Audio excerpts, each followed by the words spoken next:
किसी भी प्रदेश में थोड़ा महंगा सौदा है और रिस्की भी है, लेकिन छत्तीसगढ़ में ऐसी कोई बात नहीं, कोई विकास करेंगे।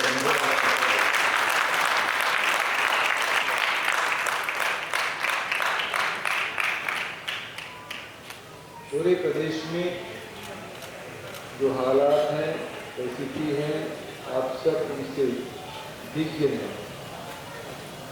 हमने हर वर्ग के हित में काम किए, उस फैसले किए, लोगों को उसका लाभ मिला, चाहे उद्योग क्षेत्र में हो, चाहे व्यापार के क्षेत्र में हो, चाहे कृषि के क्षेत्र में हो, चाहे जो आदिवासी अंचलों की बात हो, सभी क्षेत्रों में इस एक वर्ष में जो फैसले किए उसका सीधा जीता जाता उदाहरण है कि हम नगरीय निकाय 100% जीते हैं।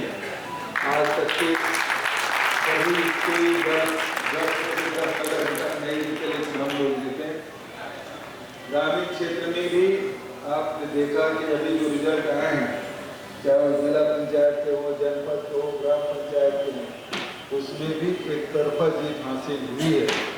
इसका अर्थ ये हुआ, चाहे वो ग्रामीण क्षेत्र हो, चाहे वो नगरीय क्षेत्र हो, हर क्षेत्र में यहाँ लोग अपने आप को सुरक्षित महसूस कर रहे हैं, महफूज महसूस कर रहे हैं।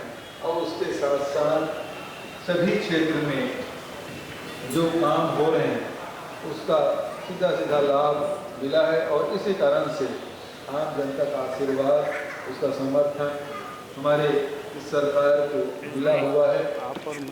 मैं ये भी कहना चाहूँगा कि अब चूँकि बजट अब ज़्यादा दिन नहीं है, बजट में भी हम ऐसे प्रावधान करेंगे कि हमारे जो उद्योग है, हमारे व्यापार है, वो फले फूले, ताकि लोगों को और ज़्यादा से ज़्यादा रोजगार मिल सके।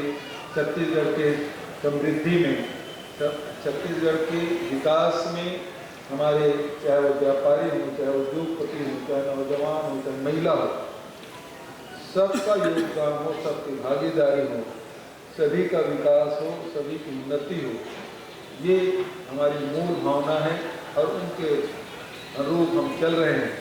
मैं आप सबको इस एक्सपो 2020 के अवसर पर बधाई देता हूँ, शुभकामना देता हूँ। और जो कार्यक्रम बताए हैं, मैंने समझता हूँ कि रायपुर और छत्तीसगढ़ को इसका लाभ मिलेगा। इन्हीं शब्दों के साथ पुनः आप सबको बधाई और शुभकामना देते हुए धन्यवाद। जय हिंद, जय भारत।